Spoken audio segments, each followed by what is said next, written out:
got the chance to go check out Death of the Nile tonight, the Thursday night. Yeah, this is Thursday. The Thursday night screening. And so my thoughts on it. I have mixed thoughts about this. It wasn't a bad movie to me. I enjoyed it.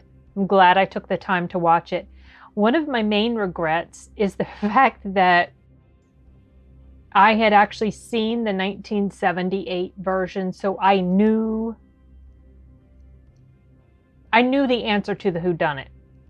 I had forgotten some of the specifics that were involved in some other stuff that happened, but I still knew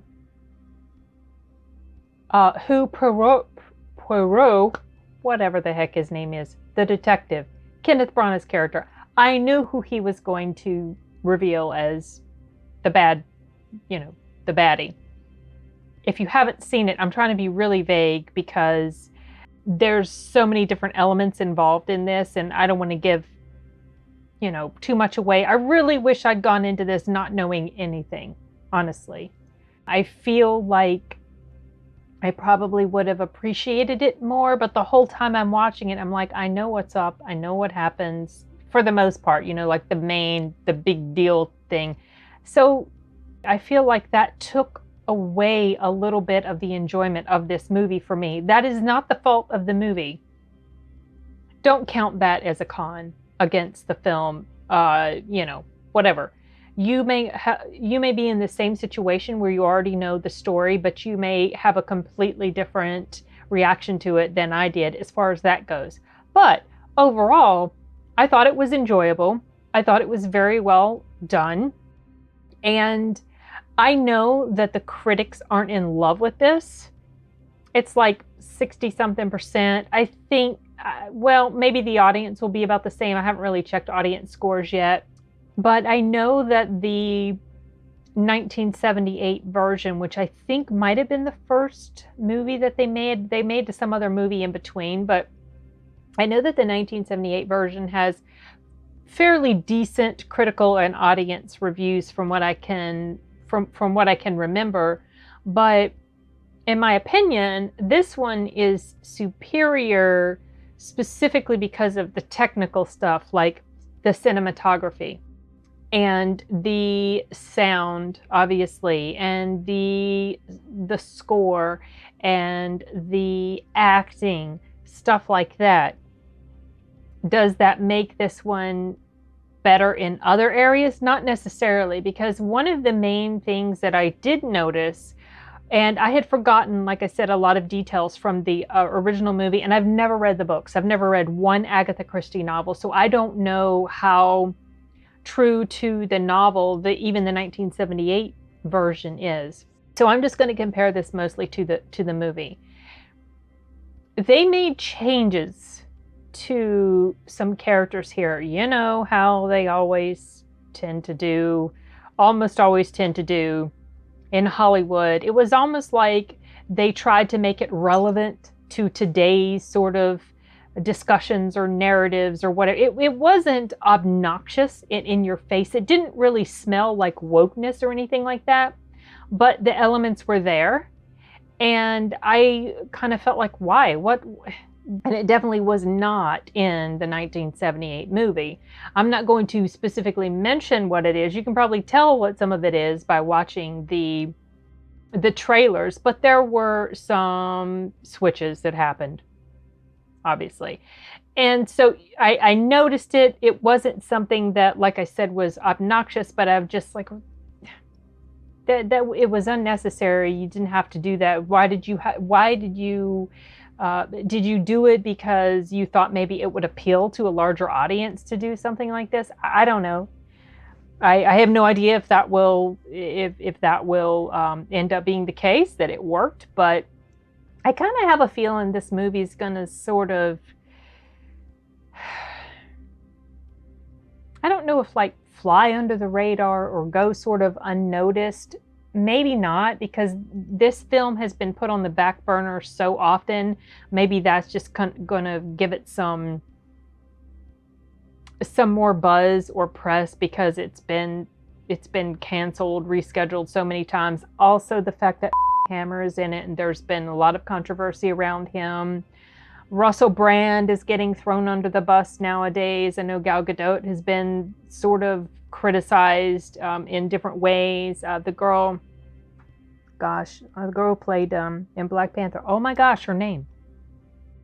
Black Panther's sister. She's being thrown under the bus, you know, so there's controversy around different actors in here. So I don't know if that's going to hinder or help, but whatever.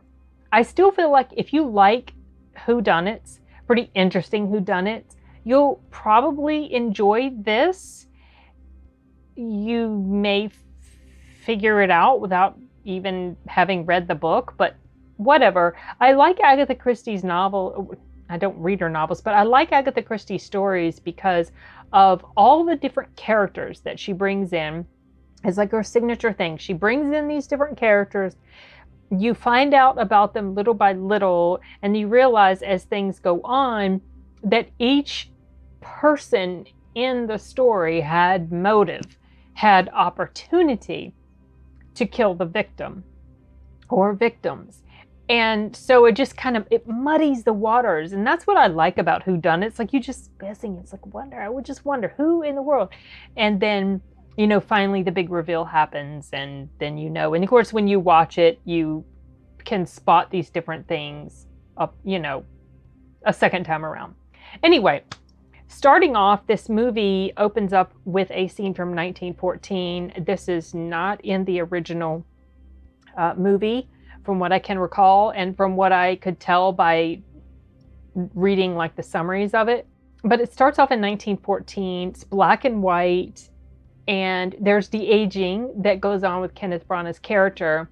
However, I think because it was in black and white, it really helped to sort of mask anything you might have noticed if it were in color. And then, of course, we get the story behind the origin of his mustache and get a little bit more into the character of Kenneth Branagh. His last name, and he's got this name that looks like Hercules, but it's pronounced differently. Poirot. Okay, whatever. The detective, Kenneth Branagh. That's just all. I'm not even going to try. We get more into him as a person. I saw the 2017 version a few years back, and I don't remember a ton about like him as an individual, except for the fact that he was OCD. And so because I went into this movie knowing that about his character, remembering that about his character, I noticed these different things with regard to cinematography, and I'll touch on that. But something that I like about this version of these Agatha Christie stories is that the Kenneth Branagh's character seems more, I don't want to necessarily say more relatable, but he feels more like there's more of a human connection with him. The way he was played in the other versions, like the one from the 70s, I think those movies went into the early 80s, he just felt more removed, more standoffish. Like you didn't really feel like you had a connection with him. But I feel like this is different. So he's just more, I don't know, more human seeming, even though in some ways he's odd, he's quirky, almost Sherlockian, you know, and of course the OCD.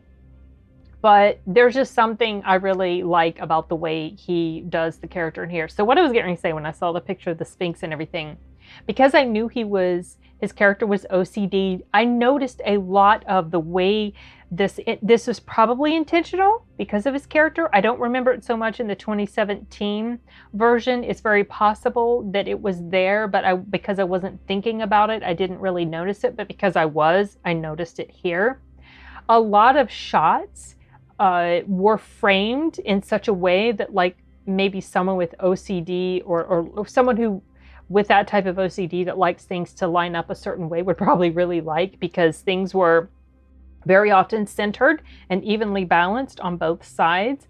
Like one example is the image of him sitting in front of one of the pyramids. He's perfectly in the center. The pyramid's right in front of him. The other two pyramids are framing him on this side. There were so many shots that were like this, like coming down a staircase. The staircase was shot from right in the middle. He's in the middle of this, at the bottom of the staircase, smack dab in the middle. People are coming down on either side of the staircase at exactly the same spacing apart from each other. It was just little stuff like that I noticed. I was like, oh, that's actually kind of cool. It was visually appealing because, and oddly, it was visually appealing because in cinematography and photography, a lot of times they follow the rule of thirds or the Fibonacci, pattern symbol, whatever, where you sort of shift things off to the side like that. Okay, that's your typical, that's done often in films where you see most of the time they don't do center shots in movies or pictures because it's more visually pleasing to have it sort of off balance or over here or whatever. I don't know if I'm explaining it clearly, but if you start to notice things like that, you see how they balance the characters out on the screen, how they frame them. And even though there were a lot of center focus shots, it wasn't something that was visually unappealing. I just noticed it. And I don't know if I was supposed to or not, but I did because of the way his character is. I knew the way his character was. Anyway, that was just something that came to me. It was kind of cool to see Russell Brand in there. I haven't seen him in a movie in a while, but then see what I'm talking about? Look, he's like perfectly in the middle. I haven't really watched a lot of Russell Brand movies or anything. I've probably watched him more on YouTube lately than I have in any time in the past.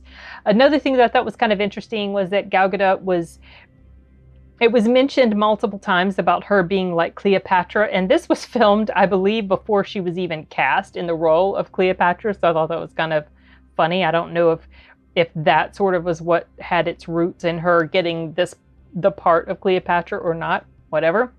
I'm just looking at notes that I took on my phone while I was watching it. I've talked about the de-aging. I've talked about the story of his mustache. And then, of course, the main story itself takes place in 1937. And the score, I really liked the score, especially in certain moments. And there were some of the very cinematic,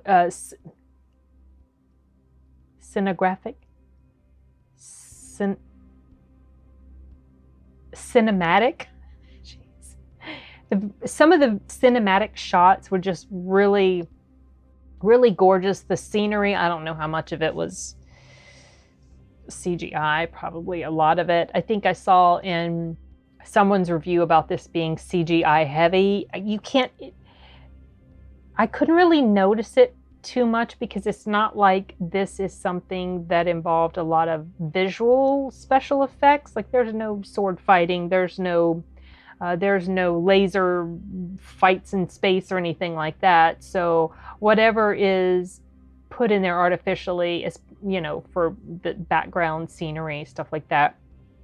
But anyway, it was enjoyable. Certainly tons better than Moonfall, I must say.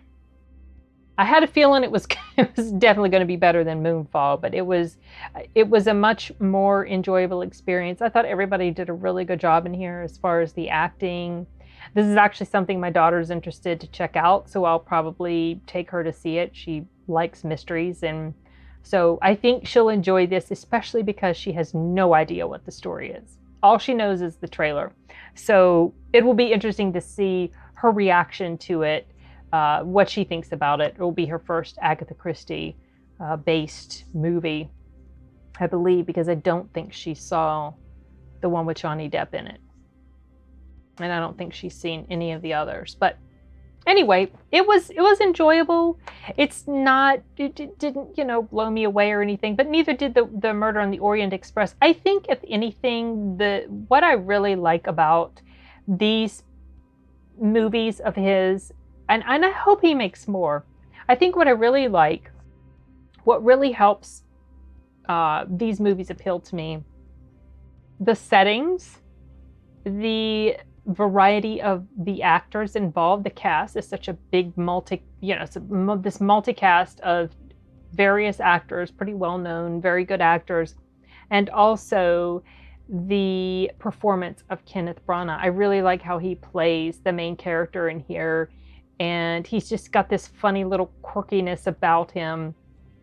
Sometimes I couldn't exactly understand what he was saying because he's speaking English with this French accent, but that's like a minor thing. It's still fun. Good way to pass the time. It's a little bit more than 2 hours. There's nothing, of course, at the end. Now, at the end of the first one, there was reference to him, like to the upcoming death on the Nile.